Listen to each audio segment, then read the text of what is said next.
The reason we're here today is kind of two reasons.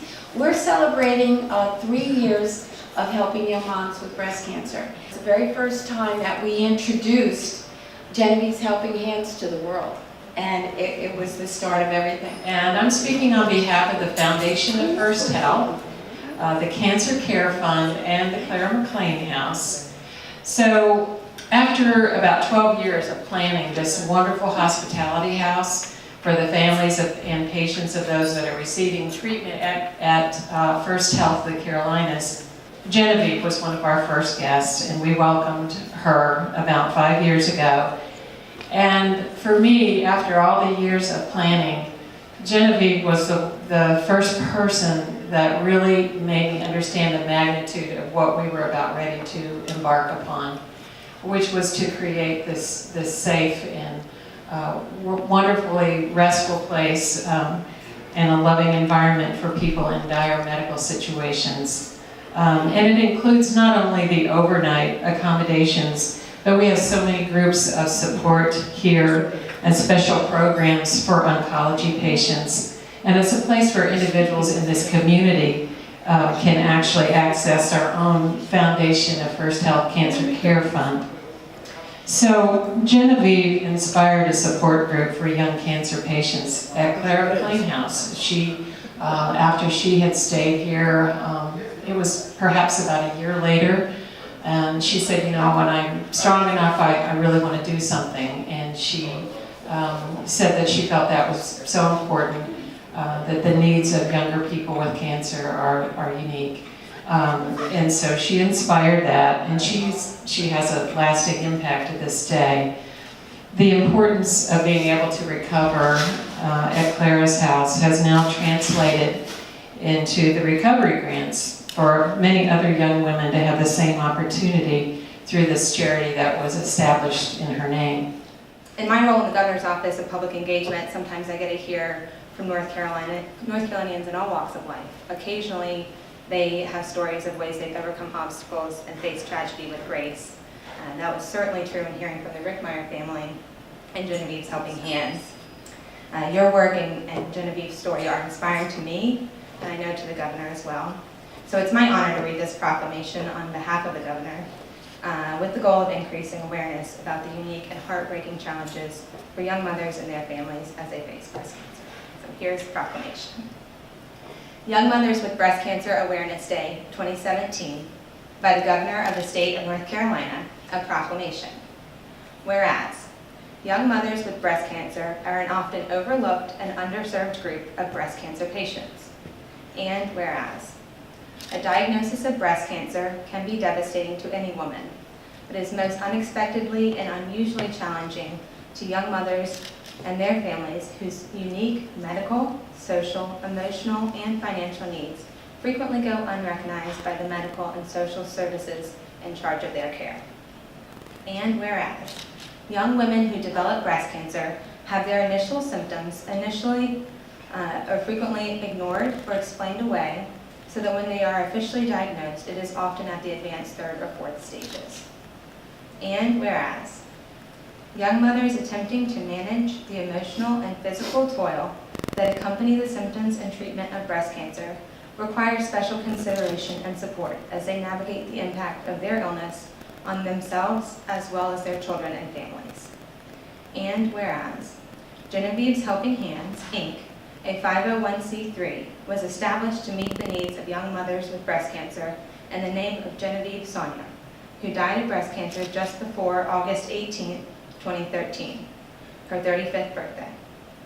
This organization promotes healthy living in 5 areas: faith, family, friends, food, and fitness, and provides small stay grants that can enhance a young mother's recovery from treatment of any type of breast cancer that is first diagnosed at age 40 or younger.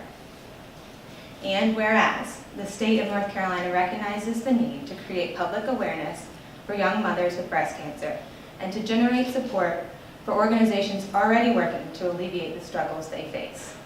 And whereas, this Awareness Day brings attention to the extraordinary obstacles a young mother with breast cancer faces, fighting her disease while nurturing her children, and offers support to all young women and their families in this or a similar position.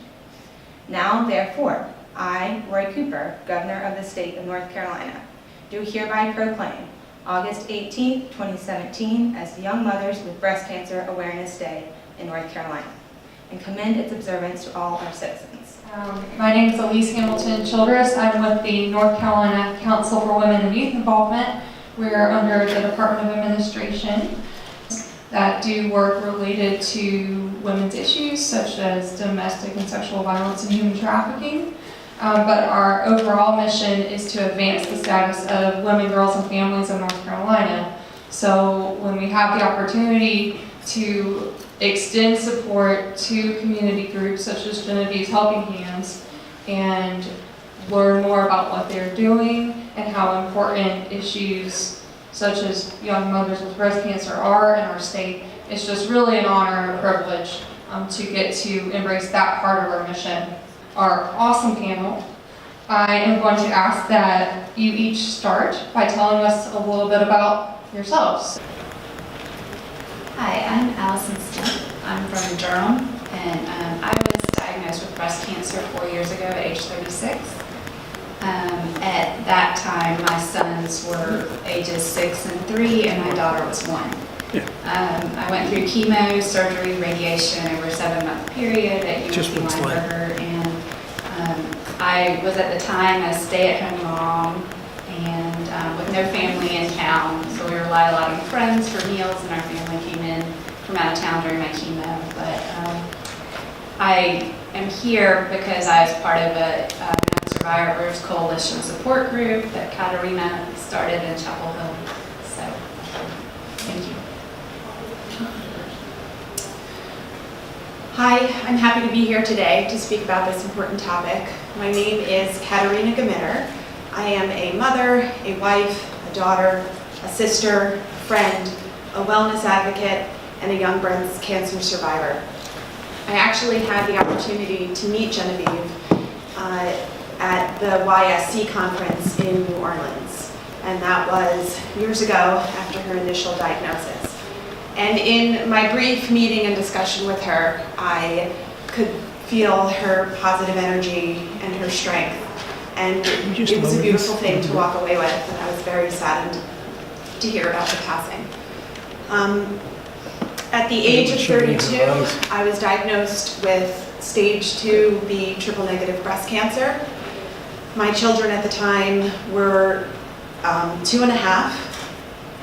and my daughter was 4 months. I first felt the lump when my daughter was 2 weeks old, and it was dismissed by my OBGYN, which happens far too often with young women. That was not the first time breast cancer had entered my life. My mother was diagnosed at 43, and she passed away from the disease at 48. So in my life I have seen from early stages to metastatic breast cancer and the devastating impact that it does have on families and the difficulties that it does present for mothers and their children as well. Following my diagnosis, I had a bilateral mastectomy, 5 months of chemo. I was on a trial drug for 6 months, and then I had my ovaries out due to my BRCA status. I carry the BRCA1 mutation, so I was trying to stay one step ahead of ovarian cancer. Unfortunately, both my sisters also tested positive for the gene. My one sister had prophylactic mastectomy and oophorectomy. My younger sister was diagnosed at age 31 with breast cancer 3 months after her wedding, and she is now trying to have a child, so is dealing with the other end of breast cancer of infertility and dealing with pregnancy issues post-cancer. During treatment, I had a traveling husband, 2 children, was running a household, I had 2 crazy dogs, and it was getting through each day. How can I get through the day? Sometimes how can I get through the hour? How can I get through the minute? Keeping it together while trying to keep my family together and raising my children. I was breastfeeding up until I had to stop, so that part was very, very difficult as well. What got me through treatment was support and help from family and friends. And I think it is a beautiful mission that Genevieve's Helping Hands has in helping women recover and in helping women just get through the mission with support, because ultimately that's what we all need. I am a state leader for Young Survival Coalition. Young Survival Coalition was started by 3 young women in the mid-1990s, and they were all diagnosed with breast cancer under the age of 35, and they wanted to make sure that no young woman faced breast cancer alone, and they continue that mission today through resources and education and support. They are a national organization and international as well, and there is a conference where I had met Genevieve that does take place every year, and they have a very active website, and we have local groups throughout the state that meet as well. And just some facts about young women, breast cancer from YSC. There are more than 250,000 women living in the U.S. today who are diagnosed with breast cancer before their 41st birthday. Some of the major areas of struggle with young women and young moms and breast cancer is raising small children, keeping their families together, having jobs, needing to work to keep medical care, relationships and dating challenges, body image, intimacy issues, overall wellness, mental health, anxiety, depression, and working through those things as well. So YSC works to educate, empower, and advocate for all young women diagnosed with breast cancer, so no one feels alone. I feel very grateful for my local support group as well. Navigating parenting challenges with a breast cancer diagnosis can be very difficult. Hello, everybody. Thank you so much for having me here today. My name is Mary Beth Bell. I'm the project director for the Carolina Breast Cancer Study. This is a population-based study of breast cancer in women in North Carolina who live in 44 counties in our state. The study began in 1992 in 24 counties in North Carolina. The initial purpose of the study, and it still continues, is to try to answer the simple question, why do women diagnosed with the same type of breast cancer who receive the same type of treatment have different outcomes? And so the first 2 phases of the study enrolled about 4,000 women, and there was a biologic component to the study, and still is, and samples of the tumor from the diagnostic surgeries have been diagnosed and analyzed, and this is the study that found out early on in the 1990s that breast cancer was not just one disease, but there are subtypes of breast cancer. So looking at the subtypes, it helps the doctors to figure out what treatments are going to work best. And they work for many years now to perfect that, and we are getting more and more treatment-based information from our researchers in the scientific end. My role in the study is to collect information from the women in the study. 3,000 women were all interviewed in their homes between 2008 and 2013 in this 3rd phase of the study that I'm involved with. They completed a long survey talking about risk factors for breast cancer. They provided consents for us to get their medical records and to get the tumor blocks. They were given incentive to participate, and 3,000 women did participate between 2008 and 2013, and much of that was thanks to Sarah Williams, who was our recruiter at the time. Thanks, Sarah.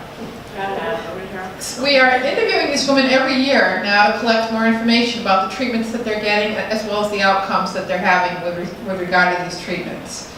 And we've completed data collection on women up to 4 years past their diagnosis, and we're collecting data on them at 6 years, 7 years, and then we'll do it again at 9 years, and if we have enough funding, we hope to get it through 10 years of follow-up. The researchers are at UNC. Dr. Andy Olshan is the principal investigator. Shelley Erb is also a principal investigator, as is Melissa Troster. And those are the folks who have been working hard on phase 3 of the study.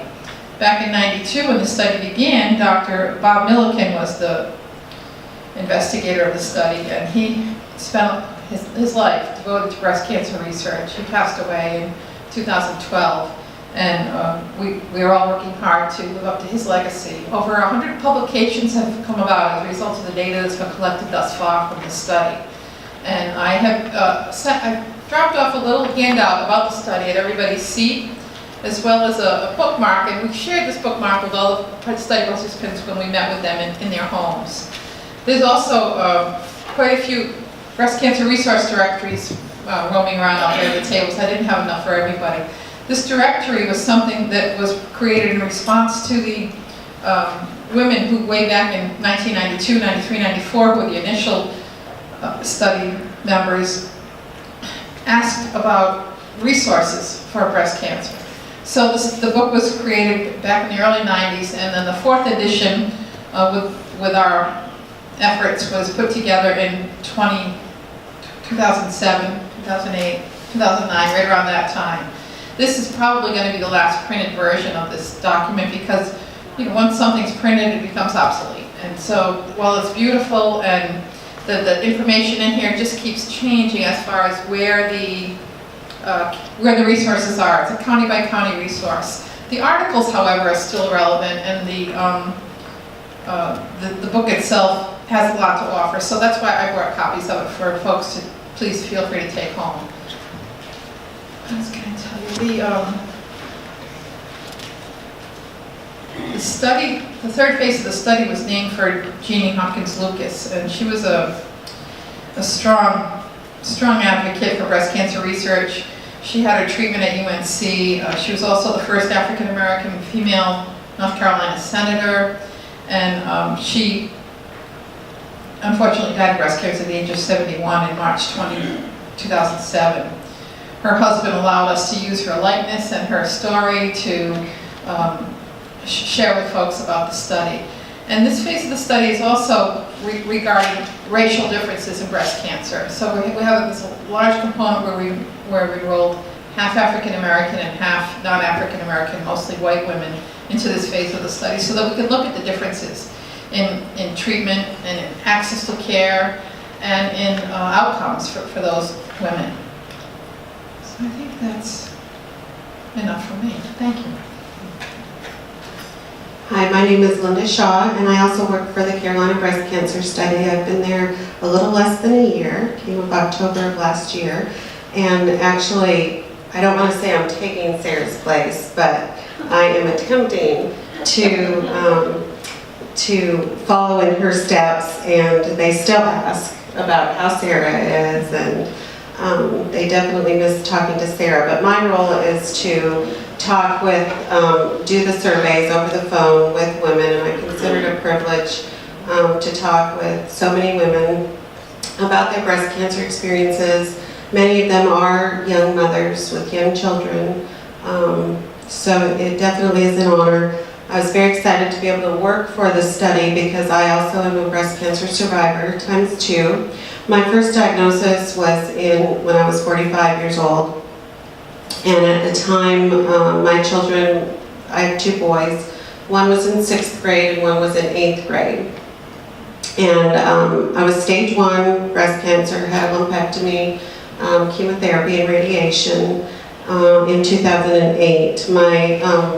I was a part-time nurse at the time, and my husband we run our own, his own architecture business. And so that had its own challenges, running your own business, dealing with an illness. And then again in 2014 had a second new breast primary. So, and I also have a very good friend, Jessica, who just went through as a young mom, 36 years old. So I've been asking her experiences and what were her challenges as her children were younger than mine were and she's still going through the treatment.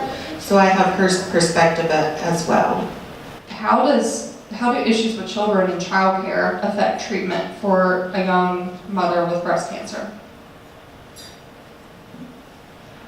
My kids were 6, 3, and 1 when I was diagnosed, and so I was a stay-at-home mom, and my oldest, he was in first grade, so he was in school all day, but my younger two were at home full time. So we definitely relied on friends and family to help, or my husband would take off work to stay home, and I would go to appointments by myself. By the time I got to radiation, which was my last phase of treatment, I just went by myself. Because we could schedule it in the afternoon where I could hand the kids off to my husband, and so there was a lot of juggling that I had to do, and I think it certainly takes an emotional toll, because I feel like at age 36 with 3 kids, 6 and under, I just felt like I was in the prime of my caretaking role in life, and I wasn't able to take care of my family, and that was hard. I also felt like each kid has their own, like, I mean, my 3 and 1 year old really didn't understand what was going on, but my 6-year-old, I talked to a therapist just because I didn't want to do anything to make this even worse for him, because I knew there was something about it that was hard for him, but I didn't know how much he understood. So I think it's managing logistics is hard, and I think then just trying to also, while you're trying to take care of yourself, try to figure out, make sure that everybody else is okay too. So it's hard to let go of that as a mom. At the time, my daughter was at me, and I could not lift her up. I could not hold her, I could not carry her, I could not feed her. I also had to switch from breastfeeding exclusively to giving my stubborn 4-month-old daughter a bottle, which she wanted no part of. So we also went through a 3-day hunger strike by her, which was very hard emotionally on me. But we got through it, as she had to eat eventually. That was probably the hardest part for me at the time, was not being able to hold my daughter because of the pain involved with the surgery. But my sisters helped me, and they basically would split up the week. My husband worked when he could, or would also take me to appointments. And for chemo, he was always with me. I think the hardest part is, as well, that Allison touched on, was almost feeling guilty. This was my role as a stay-at-home mom, and I could not complete that goal. I couldn't take care of my kids. I needed help. I needed help. I was very independent and did everything that I could. And then that I had to switch from, the saying, you can't pour from an empty cup. I think that my cup was beyond empty, and there were days where I couldn't get out of bed.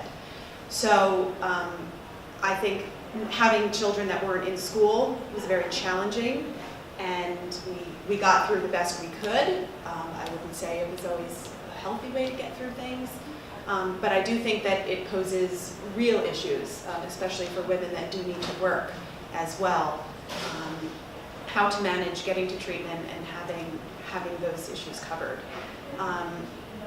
The other part of it is when I did have my children with me, I was just not feeling well. It was always difficult to be with them, but not to fully be with them, or not to be mindful in their presence, and to have a lot going on emotionally while I was spending time with them as well. It was another great challenge with a child. This is a great question, and unfortunately it's not one we asked in the Carolina breast cancer study. The researchers didn't have very many questions at all about issues facing young moms. So I combed the data to figure out what I could come up with, and what I did find was that we did ask a question, and the question was there ever a time when you wanted to go to a doctor but could not because of financial issues? Was there ever a time you wanted to go to a doctor but could not because of transportation issues? And of those 364 women who were young moms when they were diagnosed, 31% of them indicated there was a time they wanted to go to the doctor but could not because of financial issues. Another 15% indicated there was a time they wanted to go but could not because of transportation issues. We do have a mail-in survey that we're administering at the 7-year follow-up. It's 36 pages long, and I'm grateful that so many of the women are actually filling it out and sending it back in. And there are a lot of questions about financial toxicity, questions about worries about decisions made, questions about worrying about whether children are, whether their children are going to get breast cancer. So there's a lot of quality of life questions in that survey. The data is very new. We've only collected about 500 of those surveys at this point, and we haven't done any analysis yet. But that's a survey that I'm hoping will answer a few more questions.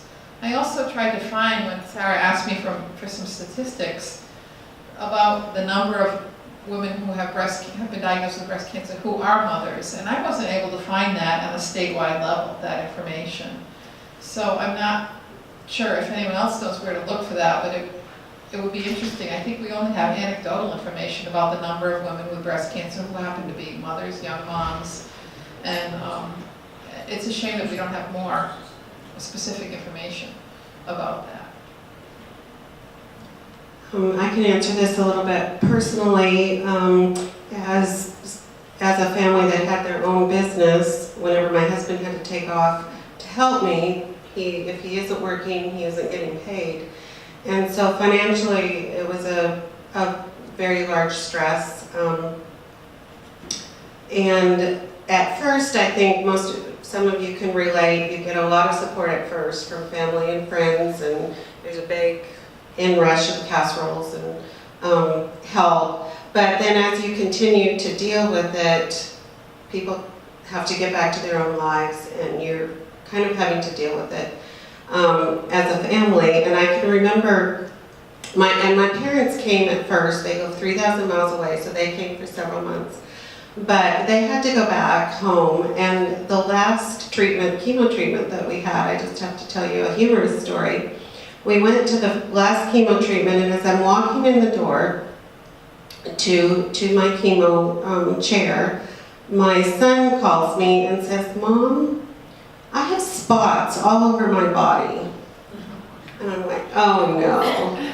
So he had just come down with chicken pox, which is not good when you're having chemo. And so he was quarantined in his room, I was quarantined in the guest room, and my husband, who's trying to work, is getting texts from both of us, wanting food, water, whatever. And so it was, that last piece of time was quite disruptive for him, because he was going a little crazy between the three of us, because actually the other boy also then came down with chickenpox. So we had about 4 weeks of quarantine in our house that was difficult to deal with.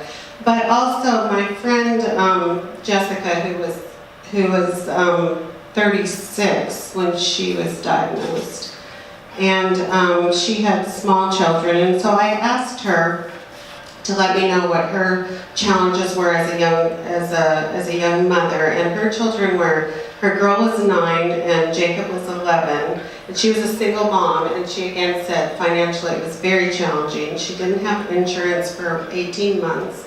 UNC did cover her with charity care during that time, and she said it impacted her tremendously. She also had her own business at a beauty salon, and so when she wasn't working, she wasn't getting paid. So they did do a GoFund site, which helped her to keep her house from donations to that GoFund site. But even now, she says it's still very challenging, even though she does have insurance, as a lot of times insurance doesn't cover things that you have to have because you had breast cancer, for instance, or shots for osteoporosis are not totally covered by insurance. She said emotionally it was very challenging for her children. She had an ex-husband who did not want her talking to her children about her diagnosis, which she didn't agree with. So of course there were some emotional struggles, and she dealt with depression after the treatment, and she is also still in treatment for with her reconstruction surgeries. She said with her children, the hardest thing was missing the many activities that she wanted to go to. That was very difficult, and I had that issue as well. So she said now when they do something fun, her daughter will say, well, this helps make up for the cancer time. So in a perfect world, breast cancer wouldn't exist. It wouldn't even be something that is around. But in a world where it does exist, we have to cultivate the best resources and support possible. So I invite each of you to leave us with a little bit of inspiration for where we go from here. Answer this question as specifically as you can. In a sky is the limit world, blue sky world where anything is possible, what resources would exist to help you and other survivors face the many issues you have described?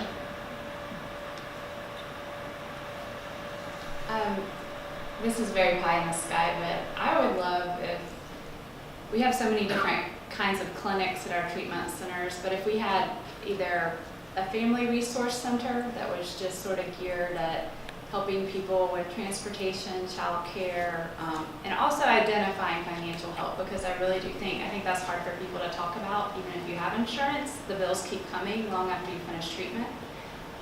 So I think something like that, that's very sort of, I know we have patient support center at UNC Weinberg, but if there was something in it, or even a person that was specifically identified to be a family resource person, the other thing they could help provide referrals for is like counseling, because there's you might want your kids to go see a therapist, you might need to see a marital therapist, that sort of thing. I think that navigators would be very helpful, as Allison stated, with a more specific purpose, very pie in the sky.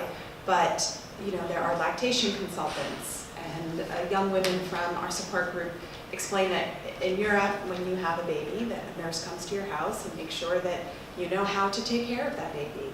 So mothers, really, we need another mother in our house. We need a duplicate self, but that can't happen. So if there was some sort of person or nurse that could come by and sort of just discuss those topics, that as a mother, what you need to do, financial, childcare, transportation, and just sort of help organize the assistance that is out there.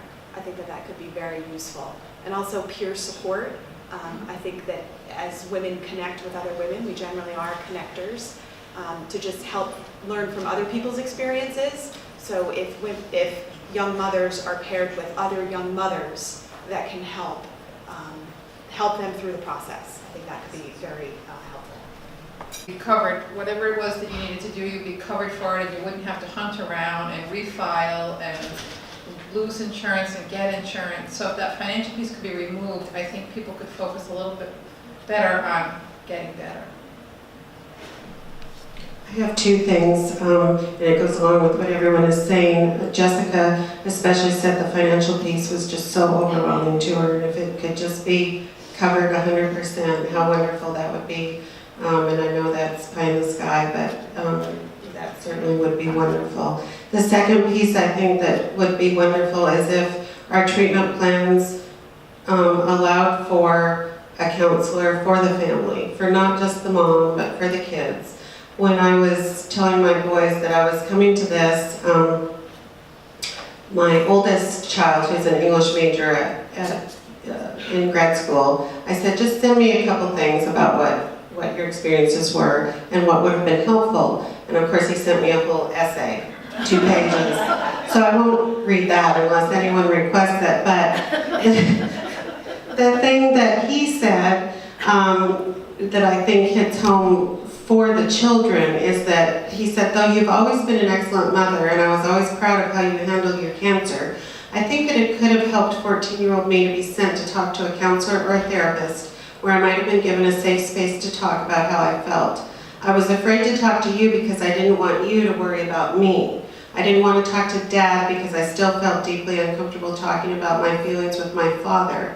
And I didn't talk with Corey because I felt like a big brother should appear to be unaffected or at least stoic in the face of your illness. Though I might not have been willing to go see a therapist, I think it could have helped me to talk to someone who had no stake in our family lives, as I may have felt comfortable there talking through the ways I was feeling. I think cancer is really confusing and terrifying to children, and I also think, and this is key, I also think there can be a guilt associated with feeling bad while your parent is going through a much greater deal of physical and emotional pain. Being able to talk through healthy ways of coping with these feelings would have helped me, and I think other children would be benefited if counseling services were offered to them.